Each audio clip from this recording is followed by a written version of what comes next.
ಇದು 2024ನೇ ಸಾಲಿನ ಗಣಿತ ಉತ್ತರಿಕೆ ಆಗಿದೆ. ಮೊದಲನೇ ಪ್ರಶ್ನೆ ಪತ್ರಿಕೆ ಆಗಿದೆ ಇದು. ಮೊದಲನೇ ಪ್ರಶ್ನೆ 5 ಮತ್ತು 15 ಮತ್ತು 20ರ ಮಸಾಲಸಾಗಳ ಗುಣಲಬ್ಧ ಕಂಡುಹಿಡಿಯಿರಿ ಅಂದರೆ ಆಪ್ಷನ್ ಸಿ. ಎರಡನೇ ಪ್ರಶ್ನೆ ವರ್ಗ ಬಹುಪದೋಕ್ತಿಯನ್ನು ಕೊಟ್ಟಿರ್ತಾರೆ, ಅದರ ಒಳಗಿರುವಂಥ ಶೂನ್ಯತೆಗಳನ್ನು ಕಂಡುಹಿಡಿಬೇಕು, ಆಪ್ಷನ್ ಡಿ. ಮೂರನೇ ಪ್ರಶ್ನೆ ಸೈನ್ ಥೀಟಾ = 4/5 ಆದಾಗ 1 - cos² ಥೀಟಾ ಬೆಲೆ ಕಂಡುಹಿಡಿಯಿರಿ ಅಂದರೆ 4/5. ಫೋರ್ತ್ ಕ್ವೆಶ್ಚನ್ ಒಂದು ಖಚಿತ ಘಟನೆಯ ಸಂಭವನೀಯತೆ ಕಂಡುಹಿಡಿಯಿರಿ ಅಂದರೆ 1. ಚಿತ್ರದಲ್ಲಿ ವೃತ್ತದ ಛೇದಕ ಕೊಟ್ಟಿದ್ದಾರೆ, ಛೇದಕದ mn ಅಂತ ಕಂಡುಹಿಡಿಯಬೇಕು.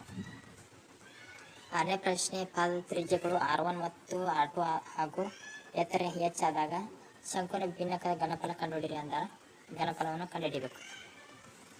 ಏಳನೇ ಪ್ರಶ್ನೆ x ನ ಬೆಲೆಯನ್ನು ಕಂಡುಹಿಡಿಯಿರಿ ಅಂದರೆ 14 ಅಂತ ಬರೀಬೇಕು. ಎಂಟನೇ ಪ್ರಶ್ನೆ tan 90° - θ = √3 ಆಗಿದ್ದಾಗ cot θದ ಬೆಲೆ ಕಂಡುಹಿಡಿಯಿರಿ ಅಂದರೆ √3 ಅಂತ ಬರೀಬೇಕು. ಎರಡನೇ ವಿಭಾಗದೊಳಗೆ ಚಿತ್ರದಲ್ಲಿ ತ್ರಿಭುಜ ADC ಮತ್ತು ತ್ರಿಭುಜ ABC ಮತ್ತು DBC ಎರಡೂ ಅನುಪಾತ 3 ಆದಾಗ ವಿಸ್ತೀರ್ಣವನ್ನು ಕಂಡುಹಿಡಿಯಬೇಕು. ಹತ್ತನೇ ಪ್ರಶ್ನೆ ಪಾದದ ತ್ರಿಜ್ಯ ಹಾಗೂ ಎತ್ತರಗಳು ಸಮವಾಗಿರುವ ಸಿಲಿಂಡರ್ ಹಾಗೂ ಶಂಕುಗಳಲ್ಲಿ ಸಿಲಿಂಡರ್ನ ಘನಫಲ 27 ಘನಮಾನಗಳಾದರೆ ಶಂಕುವಿನ ಘನಫಲವನ್ನು ಕಂಡುಹಿಡಿಯಿರಿ ಅಂದರೆ ಅದರ ಘನಫಲವನ್ನು ನೀವು ಕಂಡುಹಿಡಿಯಬೇಕು. 11ನೇ ಪ್ರಶ್ನೆ 200 = 2m × 5n ಆದಾಗ m ಮತ್ತು n ನ ಬೆಲೆಯನ್ನು ಕಂಡುಹಿಡಿಯಿರಿ ಅಂದರೆ m ಮತ್ತು n ನ ಬೆಲೆಯನ್ನು ನೀವು ಕಂಡುಹಿಡಿಯಬೇಕು. 12ನೇ ಪ್ರಶ್ನೆ ರೇಖಾತ್ಮಕ ಸಮೀಕರಣ ಹೊಂದಿರುವ ಪರಿಹಾರಗಳ ಸಂಖ್ಯೆಯನ್ನು ಕಂಡುಹಿಡಿಯಿರಿ ಅಂದರೆ ಸಂಖ್ಯೆಯನ್ನು ಕಂಡುಹಿಡಿಯಬೇಕು. ಇವು ಒಂದು ಅಂಕದ 8 ಪ್ರಶ್ನೆಗಳಿವು. ಇಲ್ಲಿ ಅದೆಲ್ಲ ಹಂಗೆ ಬರೆದ್ರೆ ನೀವು ಪೂರ್ಣವಾಗಿ 8 ಅಂಕಗಳು ದೊರೀತಾವೆ.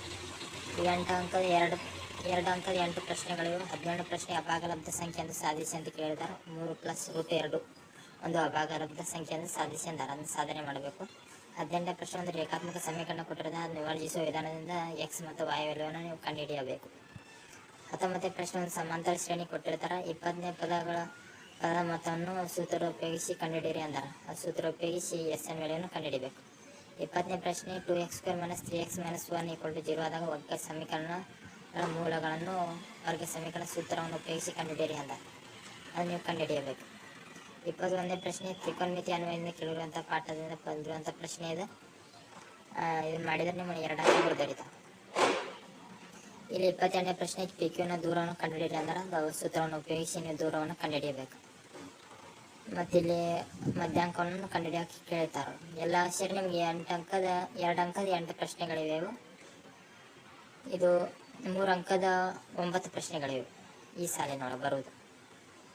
ಇಲ್ಲಿ ಬಹುಪದೋಕ್ತಿಯಿಂದ ಕೇಳಿರುವಂಥ ಪ್ರಶ್ನೆ ಇದು ಬಹುಪದೋಕ್ತಿಯನ್ನು ನೀವು ಕಂಡುಹಿಡಿಯಬೇಕು. ಇದು ಸರಾಸರಿ ಮತ್ತು ಬಹುಲಕವನ್ನು ಕಂಡುಹಿಡಿಯೋ ಪದ್ಧತಿ ಇದು.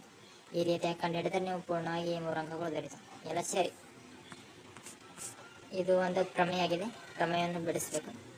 ಇದು ಬಾಹ್ಯಬಿಂದುವಿನಿಂದ ಕೆಳದಿರುವ ಸ್ಪರ್ಶಕಗಳು ಉದ್ದವು ಸಮನಾಗಿರ್ತವೆ. ಇದು ಭಾಳ ಪ್ರಮುಖವಾದ ಪ್ರಶ್ನೆ ಇದು.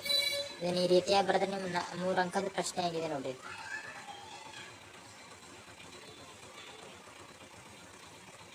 ಇದು ಥೀಟಾ ಬೆಲೆಯನ್ನು ಕಂಡುಹಿಡಿಯುವಂಥ ಪದ್ಧತಿ ಇದು.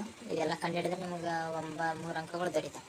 ಇದು ವರ್ಗ ಬಹುಪದೋಕ್ತಿ ಪಾಠದಿಂದ ಬಂದಿರುವಂಥ ಪ್ರಶ್ನೆ ಇದು. 31ನೇ ಪ್ರಶ್ನೆ ತ್ರಿಭುಜ ಪಾಠದಿಂದ ಬಂದಿರುವಂಥ ಪ್ರಶ್ನೆ. 32ನೇ ಪ್ರಶ್ನೆ ಏನಂದರೆ ಕಡಿಮೆ ಓಜೀವನ್ನು ಎಳೆಯೋದಿರ್ತದೆ. ಈ ಓಜೀವನ್ನು ಎಳೆದಾಗ ನಿಮ್ಗೆ 3 ಅಂಕಗಳು ದೊರೀತಾವೆ. ಈ ತ್ರಿಭುಜ ಇದು ಇಲ್ಲಿಗೆ 2025 ತೆಗೆದಾರೆ ಇದನ್ನ ಪಾಠವನ್ನು. 4 ಅಂಕದ 4 ಪ್ರಶ್ನೆಗಳ ಸಾಲಿಗೆ ಬಂದಿದ್ದೇವೆ ನಾವು. 34ನೇ ಪ್ರಶ್ನೆ ಏನಂದರೆ ಕೊಟ್ಟಿರುವ ರೇಖಾತ್ಮಕ ಸಮೀಕರಣ ಜೋಡಿ ಪರಿಹಾರ ನಕ್ಷೆಯನ್ನು ವಿವರಿಸಿ ಅಂದರೆ ಆ x ಮತ್ತು y ಬೆಲೆಯನ್ನು ನೀವು ಕಂಡುಹಿಡಿಯಬೇಕು. ಇಲ್ಲಿ ಪ್ರಮಾಣ ಹಾಕೋದು ಮುಖ್ಯವಾಗಿರುತ್ತೆ. ಪ್ರಮಾಣಕ್ಕೆ 1 ಅಂಕ ಇರುತ್ತೆ ಯಾವತ್ತು. ಛೇದಿಸುವ x ಮತ್ತು y ಬೆಲೆಯನ್ನು ಕಂಡುಹಿಡಿದಕ್ಕೆ 1 ಇರುತ್ತೆ, ಮತ್ತು ಸರಳ ರೇಖೆ ಎಳೆಯೋದಕ್ಕೆ 1 ಅಂಕ ಇರುತ್ತೆ, ಕೋಷ್ಟಕ ರಚನೆಗೆ 1 ಅಂಕ ಇರುತ್ತೆ. ಇದು ಸಮಾಂತರ ಶ್ರೇಣಿಯಿಂದ ಕೇಳಿರುವಂಥ 4 ಅಂಕದ ಪ್ರಮುಖ ಪ್ರಶ್ನೆ. ಇದನ್ನು ನೀವು ಮಾಡಿದರೆ ನಿಮ್ಮ 4 ಅಂಕಗಳು ದೊರೀತಾವೆ. x ಮತ್ತು d ವ್ಯಾಲ್ಯೂ ಕಂಡುಹಿಡಿಯೋದು. ಇದು ತ್ರಿಕೋನಮಿತಿ ಅನ್ವಯದಿಂದ ಬಂದಿರುವಂಥ ಪ್ರಶ್ನೆ ಇದು. ಮತ್ತಿದು ಮೂಲ ಸಮಾನುತ್ಪತ್ತಿ ಪ್ರಮೇಯ, ಥೇಲ್ಸ್ನ ಪ್ರಮೇಯ ಇದೆ. ಇದು 4 ಅಂಕದ ಪ್ರಮುಖ ಪ್ರಶ್ನೆ. ಏನು ಬರೆಯೋದಂದ್ರೆ ದತ್ತ ಸಾಧನೆ, ರಚನೆ, ಸಾಧನೆ ಇವು ಬರೆಯೋದು ಮುಖ್ಯವಾಗಿರುತ್ತೆ. ಇದು 5 ಅಂಕದ ಮುಖ್ಯವಾದ ಪ್ರಶ್ನೆ. ಮೇಲ್ಮೈ ಘನಾಕೃತಿ ಪಾಠದಿಂದ ಕೇಳಿರುವಂಥ ಪ್ರಶ್ನೆ ಇದು. ಇಷ್ಟು ಬರೆದ್ರೆ ನೀವು 4ರಿಂದ 5 ಅಂಕಗಳು ಆರಾಮಾಗಿ ಕೊಡ್ತಾರೆ. ಏನು ಮುಖ್ಯವಾಗಿ r ಬೆಲೆಯನ್ನು ಕಂಡುಹಿಡಿಯೋದು, 2πr ಬೆಲೆಯನ್ನು ಕಂಡುಹಿಡಿಯೋದು, r1 ಮತ್ತು r2 ಬೆಲೆ ಕಂಡುಹಿಡಿಯೋದು, L ಬೆಲೆಯನ್ನು ಕಂಡುಹಿಡಿಯೋದು ಮುಖ್ಯವಾಗಿರುತ್ತೆ. ಆಮೇಲೆ ಶಂಕುವಿನ ಭಿನ್ನಕದ ಪಾದ ಬೆಲೆ ಕಂಡುಹಿಡಿಯೋದು, ಆಮೇಲೆ ಅರ್ಧಗೋಳದ ವಿಸ್ತೀರ್ಣವನ್ನು ಹಾಕಿ ಕೇಸಿ ಅದನ್ನು ಮುಖ್ಯವಾಗಿ ಸೂತ್ರ ಹಾಕೋದು ಮುಖ್ಯವಾಗಿರುತ್ತೆ. ಹಾಕಿ ನೀವು ಎಷ್ಟು ಕಂಡು ಹಿಡಿದ್ರೆ ನಿಮಗೆ ಪೂರ್ಣವಾಗಿ 5 ಅಂಕಗಳು ದೊರೀತವೆ.